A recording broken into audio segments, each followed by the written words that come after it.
and closer to that worst case scenario. We can't repeat enough to take the storm seriously.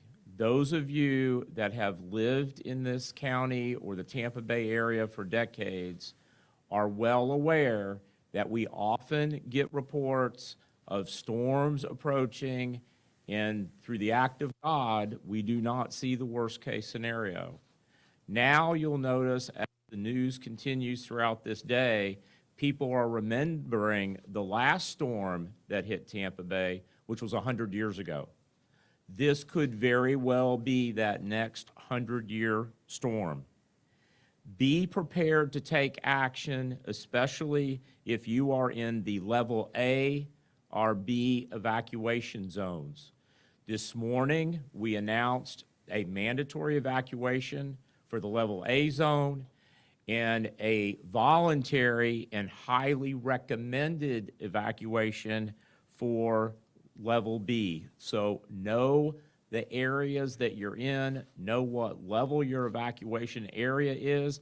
If you have any doubts, call 311. We've expanded the number of operators that are available for you. 311 if you are unsure of your evacuation level. We are working with the school district on storm shelter readiness, and following my comments, the superintendent will provide a list of those shelters, which will be open effective 8 a.m. tomorrow morning. Please do not go to a shelter tonight. They are not opening, they are preparing. Manatee County services and facilities will be shut down to the public beginning end of business today. We will conduct the county commission meeting that is scheduled for tomorrow morning, and then the administration building will shut down for the public immediately following the adjournment of that meeting tomorrow morning. No locations on shelters until we're ready. The superintendent's going to give you a list, but keep in mind, please, we will have plenty of shelter space. You do not need to go to the school parking lots this afternoon or tonight and wait until 8 o'clock tomorrow morning. With that, I will turn it over to Superintendent Saunders to go through the processes that the schools are following to reopen the shelters. And then after the sheriff makes his comments, we'll be available for a brief period of time to answer any questions. Superintendent Saunders. Thank you. As stated, we have 15 schools that have been identified that will be available for sheltering in the need of the storm. I'm going to go through the list, and these, as stated, also will begin opening at 8 o'clock tomorrow. All activities at school today remain in full force, with the exception of Nolan Middle. That will be our special needs shelter, and they have to start preparing for that today, even though it will not be open until tomorrow. So Nolan Middle is special needs. Braden River High School, and it is pet friendly. Manatee High School, it is pet friendly. Mills Elementary, it is pet friendly. Bayshore Elementary, Freedom Elementary, Gullett Elementary, Harvey Elementary, Lee Middle, Myakka Elementary, Miller Elementary, McNeil Elementary, Rogers Garden Elementary, Williams Elementary, and Willis Elementary. So the only ones that are pet friendly are the ones stated: Braden River High, Manatee High, and Mills. So those are our shelters. In addition, we have a board meeting scheduled for tomorrow evening. It will be canceled, and most likely our workshop Friday will also be canceled due to the event that all personnel will be staffed and working the shelters. We do not know how long schools will be closed, so the information we provided is stay tuned to the media. It will all be based on the impact of the storm, but schools and all school personnel and buildings are closed effective tomorrow, except those that will be working the shelter locations. Thank you very much. Good afternoon, everyone. Rick Wells, the Sheriff of Manatee County. Just wanted to go over a few things. Beginning tomorrow at 6 p.m., the Sheriff's Office will go into a AB rotation with no days off. That means all hands on deck. Deputies will be working throughout the clock, throughout the community, trying to make sure that everyone is safe and sound. We've already begun working with our partners at the school district to man the shelters, so we'll have at least 2 deputies at every shelter inside the county. What I want to stress is the fact that evacuating now while you have an opportunity is critical. When winds hit a sustained speed of 45 miles an hour, it's going to be very difficult for deputies to remain out on the roads and trying to help people through that crucial time. We're going to try our best to get to you, but the bottom line is we just may not be able to get to your location. So we are really begging you to evacuate once you have the order. Find a safe location for you and your family and allow the deputies to continue to take care of the other needs that we have throughout the county. So I really can't stress to you how important that is. We are going to do our best to get to you, but bottom line is if this storm hits and it hits us hard, we may not be able to get to you, and that's just something that a position we would ask all of you not to put us in. Thank y'all. Good afternoon. I would just like to remind those that are on the special needs registry or to use the special needs shelter, you must be registered beforehand. So if you have not already registered as a special needs patient, do that now so we can get you registered and approved by a physician. Citizens should make their final preparation now. The storm is slowing down, and we will feel the effects for a longer period of time. So the storm will be slower than initially anticipated. We have seen the flooding here recently. The water is saturated, so that brings some concern. Do not drive in high water. Do not drive in any roadway that you cannot see the road itself. Between the storm surge and the rain, it is dangerous to drive in high water. Please adhere to evacuation orders, as Dr. Hopes announced. Right now, the mandatory A, highly suggested B. You can go to mymanatee.org/weather, mymanatee.org/weather, to see your evacuation level and to view maps. If you're going to a shelter, you must take a cot or a sleeping bag, your personal items, and especially prescriptions. Tomorrow morning at 8 a.m., the EOC will go to a level 1 activation. So again, be prepared, decide if you're going to go somewhere where that might be, and follow the announcements through the media. I'll turn it over to Dr. Hopes. Thank you, Deputy Director and Chief. There will be many meteorologists that talk with you this afternoon and this evening on the news regarding evacuations. We need to put this in perspective.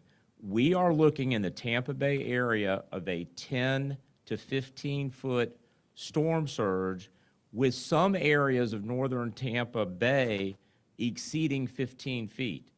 That is 15 feet above ground level. That is a tremendous amount of water. You do not want to decide to evacuate when you see water coming under the door of your home. Now is the time to prepare. Tomorrow morning is the time to evacuate to your safe place of choice, whether it's a friend that may be in Lakewood Ranch or a shelter. Please evacuate. This storm is very unique.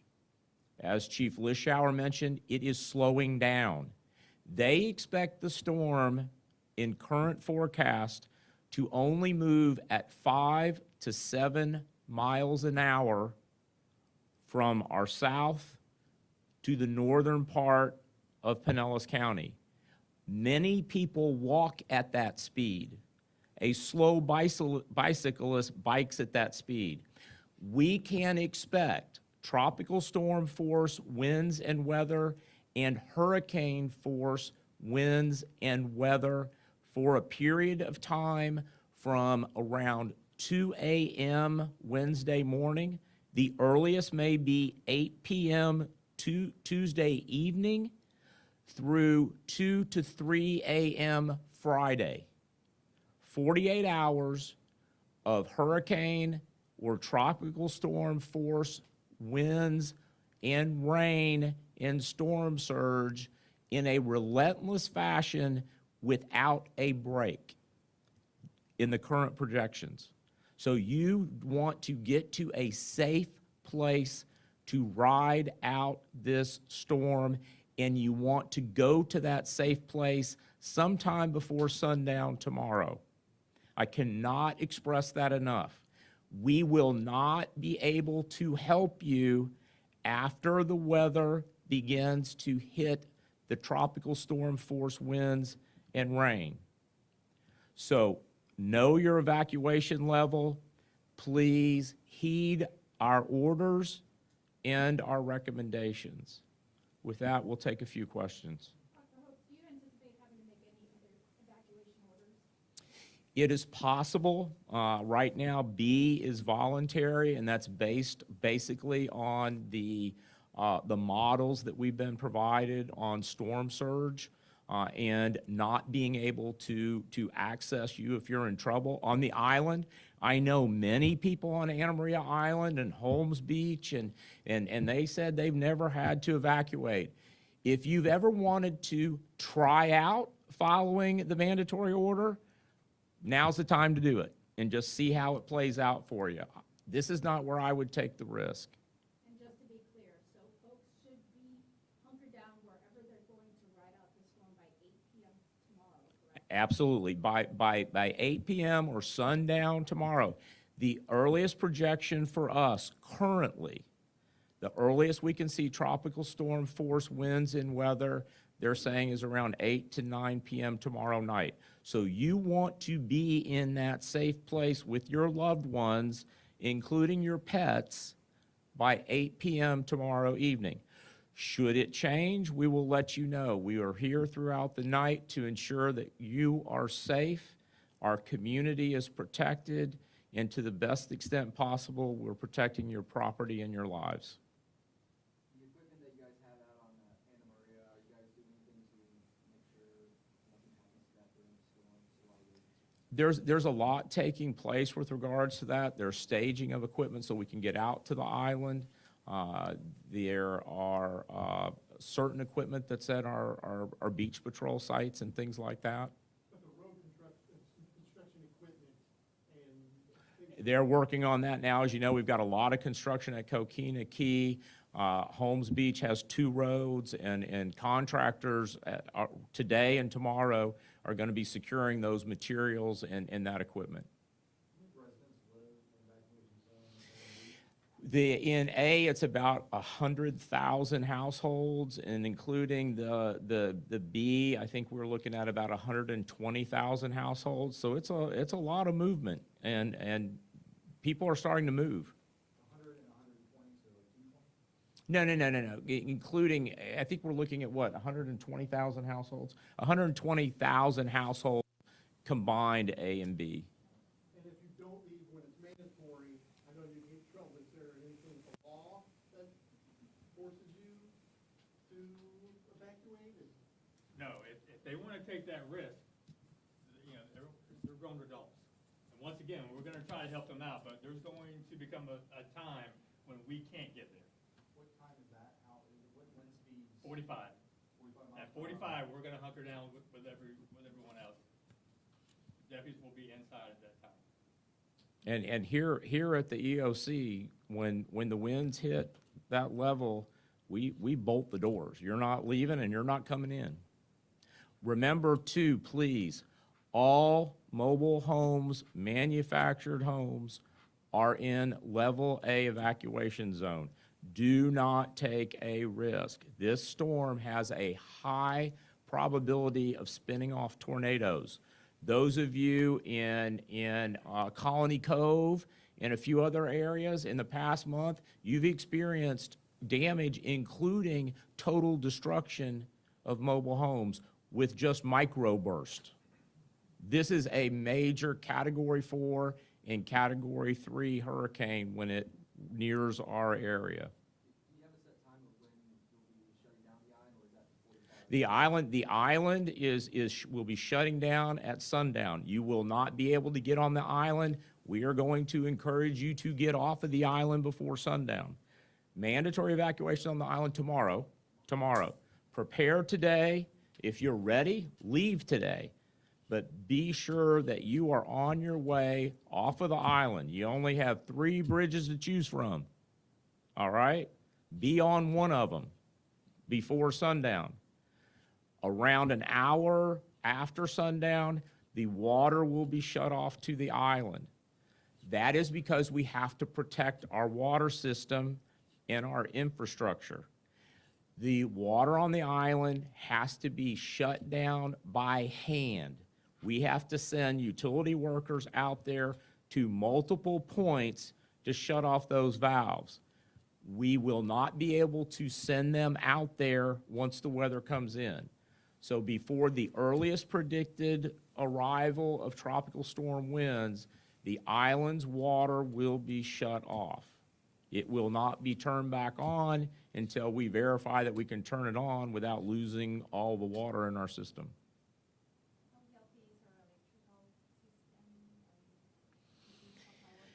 The FPL and Peace River have done a great job over the past, 3-4 years since Irma, strengthening in areas. You notice they're putting up more substantial poles with, getting rid of the wood poles. A lot of undergrounding is taking place at utilities. Unfortunately, on the island, we haven't completed the undergrounding of utilities. We've been very fortunate with our power partners to strengthening the infrastructure for electricity. If you have generators, and hopefully you do when you return and you don't have power, my suggestion is do what I'm gonna do. I'm gonna take a break in about 30 minutes and I'm gonna go fill up some fuel cans, because your generators won't work if you don't have fuel. And remember, fuel comes in by ship. Guess what doesn't come into the ports during anticipated storms? Ships. So don't everybody go out at one time, because the lines will be long, but be thinking about getting fuel for your generators and things for when you return. And fuel your vehicles. I can tell you the county vehicles, we're telling employees, as soon as you get low, if you're near one of our fueling sites, top it off, because we're trying to maintain as high a level of fuel in our infrastructure as possible.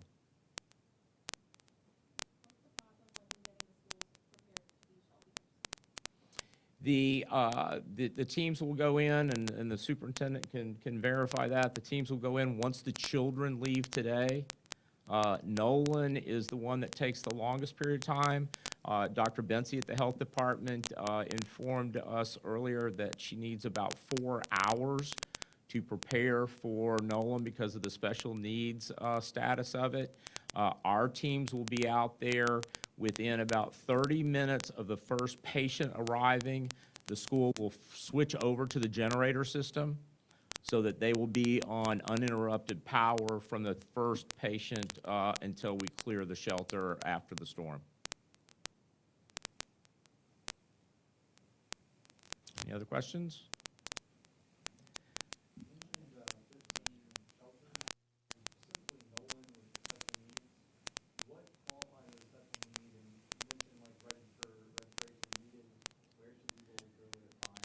There's a pre-registration. Those are your patients that are mostly dependent on electricity for everything from oxygen generators to infusion pumps, basic, life sustaining systems. Yes, and most of those patients are aware of it. There's a considerable amount of outreach that takes place. After Irma, we learned a lot, and we have been very aggressive at getting our residents who have special needs to register in advance. That allows us to call them, make arrangements to pick them up. I will tell you, it hasn't been activated yet, but I was contacted a couple of hours ago by a representative from Uber who has offered free Uber rides for individuals that have special needs, that need to go to the special needs shelter, and I believe any shelter. So stay tuned. We will be announcing it once that gets worked out. But we now have many community partners that are working with us in a collaborative way to help our residents get to a safe place to ride out this storm. This storm is coming. It is coming. And it is going to have an impact on the Tampa Bay region like we have not seen in 100 years. Short of God evaporating it and making it go away overnight.